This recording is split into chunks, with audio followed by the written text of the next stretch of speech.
രാഹുലെ, Manorama C exit poll ഫലം പുറത്തു വന്നിരിക്കുന്നു. UDF 94 സീറ്റുകളാണ് ഈ എക്സിറ്റ് പോൾ പ്രഖ്യാപിച്ചിട്ടുള്ളത്. നമുക്കറിയാം, കഴിഞ്ഞ വർഷം 99 സീറ്റിലാണ് LDF രണ്ടാം സർക്കാർ അധികാരത്തിൽ വരുന്നത്. അതിനേക്കാൾ ഒരു 5 സീറ്റിൻ്റെ കുറവേ ഉള്ളൂ.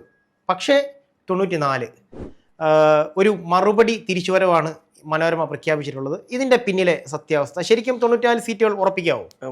കഴിഞ്ഞ തവണ എക്സിറ്റ് പോൾ ഫലങ്ങൾ വന്ന സമയത്ത് ഏറ്റവും കൂടുതൽ ഏറിപ്പോയൊരു സർവേ ആയിരുന്നു മനോരമയുടെ സർവേ. അത് ഇപ്രാവശ്യം ഇതിനു മുമ്പിട്ടുള്ള സർവേകൾ പുറത്തു വന്നപ്പം മനോരമയെ കളിയാക്കി LDFകാർ മുഴുവൻ പറഞ്ഞത് അങ്ങനെ തന്നെയായിരുന്നു.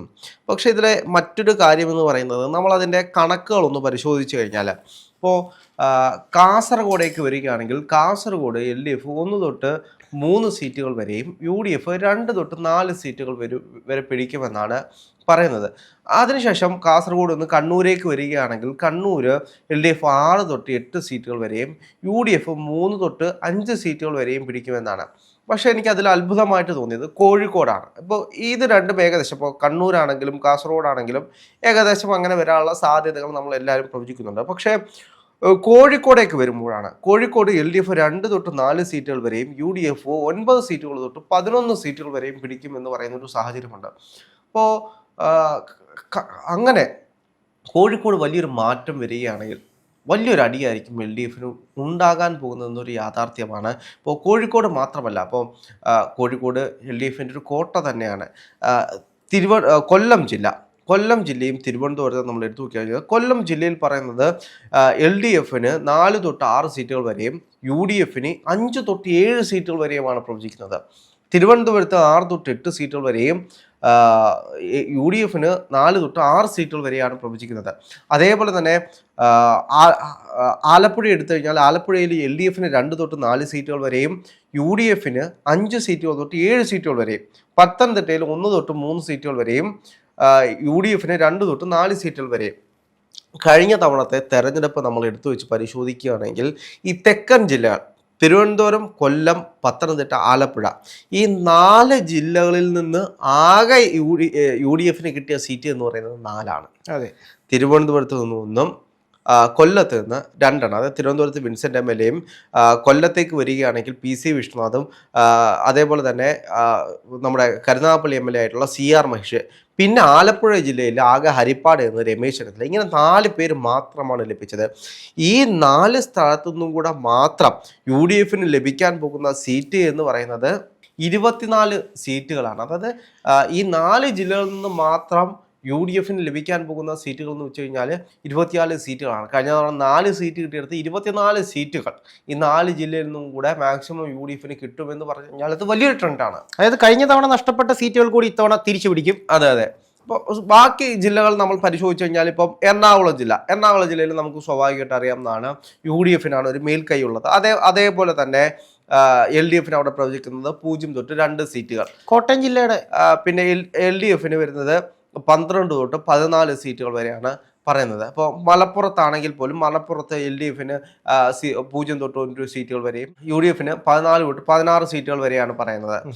അതിനകത്ത് മറ്റൊരു കാര്യമെന്ന് പറയുന്നത്, ഇപ്പം LDFൻ്റെ കോട്ട എന്ന് പറയുന്ന മറ്റ് 2 ജില്ലകളാണ് പാലക്കാടും തൃശ്ശൂരും.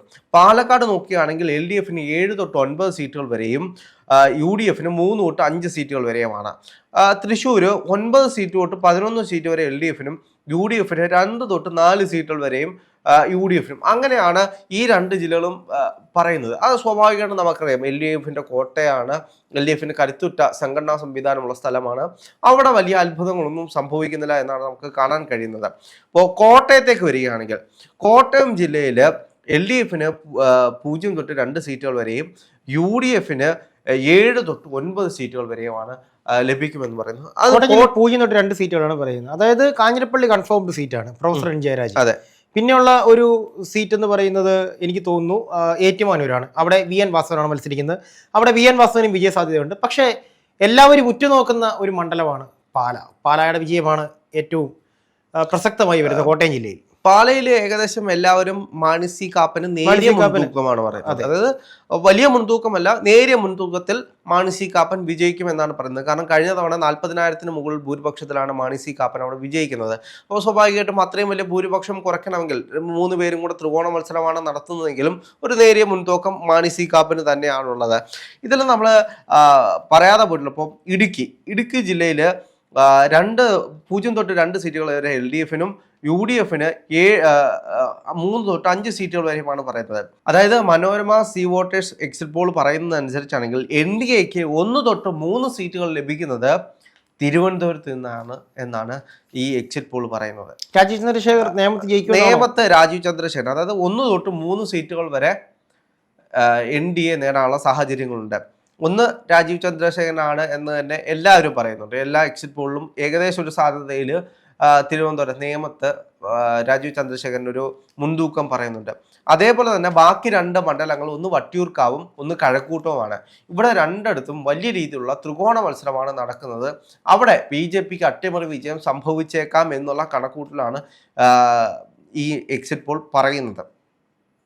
ഇതിനകത്തെ മറ്റൊരു കാര്യം എന്ന് പറയുന്നത്, നമ്മളിപ്പോൾ ഇത്രയും കാര്യങ്ങൾ സംഭവിച്ചു. ഇപ്പോൾ അതിലേക്ക് വയനാടാണെങ്കിൽ പോലും വയനാട് LDF-ന് 0 തൊട്ട് 1 സീറ്റുകൾ വരെയും UDF-ന് 2 തൊട്ട് 3 സീറ്റുകൾ വരെയാണ് പറയുന്നത്.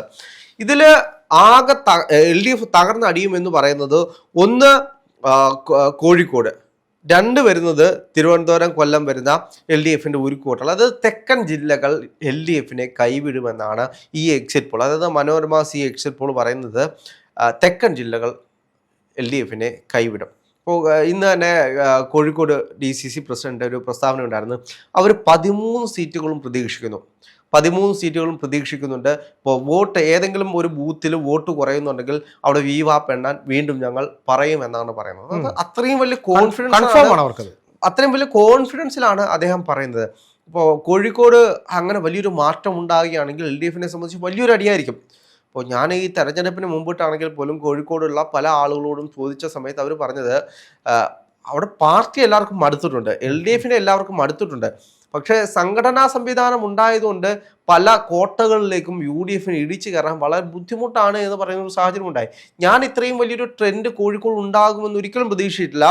അങ്ങനെ ഉണ്ടാവുകയാണെങ്കിൽ, ഇപ്പോൾ 94 സീറ്റ് പറയുന്നെങ്കിൽ അങ്ങനെ ഉണ്ടാവുകയാണെങ്കിൽ അത് വലിയൊരു മാറ്റമാണ്. ഇപ്പോൾ കോഴിക്കോട് വലിയൊരു ട്രെൻഡ് ഉണ്ടാകുന്നില്ല എന്നുണ്ടെങ്കിൽ നേരിയ ഭൂരിപക്ഷത്തിൽ UDF അധികാരത്തിൽ വരുമെന്ന് തന്നെയാണ് പറയുന്നത്. അപ്പം പക്ഷേ LDF-ന്റെ ഒരു കണക്കുകൂട്ടലനുസരിച്ച് LDF തന്നെ അധികാരത്തിൽ വരും, തുടർഭരണം ഉണ്ടാകും എന്നാണ് അവരുടെ വിശ്വാസം. അവർ എക്സിറ്റ് പോളിലൊന്നും വിശ്വസിക്കുന്നില്ല എന്നാണ് പറയുന്നത്. ഇപ്പോൾ LDF-ന് തന്നെ LDF വിജയിക്കുന്ന 70 സീറ്റുകൾ, അപ്പോൾ വിജയസാധ്യതയുള്ള ബാക്കി 13 സീറ്റുകൾ, അതായത് ടൈറ്റ് ഫൈറ്റ് ചെയ്ത് ലഭിച്ചേക്കാവുന്ന 3 സീറ്റുകൾ എന്ന് പറഞ്ഞാൽ രാവിലെ തൊട്ട് CPM-ന്റെ അല്ലെങ്കിൽ LDF-ന്റെ ഒരു ക്യാപ്സ്യൂൾ സജീവമായിട്ട് സോഷ്യൽ മീഡിയയിലെല്ലാം വന്നുകൊണ്ടിരിക്കുകയാണ്. കൃത്യമായിട്ട് അവർക്ക് കിട്ടുന്ന 70 മണ്ഡലങ്ങൾ എഴുതിയിട്ടിട്ടുണ്ട്. അപ്പോൾ ഇതിലെല്ലാം എങ്ങനെ അട്ടിമറി വിജയം സംഭവിക്കാനുള്ള സാധ്യതകൾ, ഒരിക്കലും ജനങ്ങളെ നമുക്ക് വെല്ലുവിളിക്കാൻ കഴിയില്ലല്ലോ. ജനങ്ങളാണ് തീരുമാനിക്കുന്നത്. എത്ര വലിയ പാർട്ടി കോട്ടയാണെങ്കിലും എത്ര വലിയ കൊത്തളങ്കങ്ങളാണെങ്കിലും ഇതെല്ലാം തകർന്നടിയും. എവിടെയാണ്?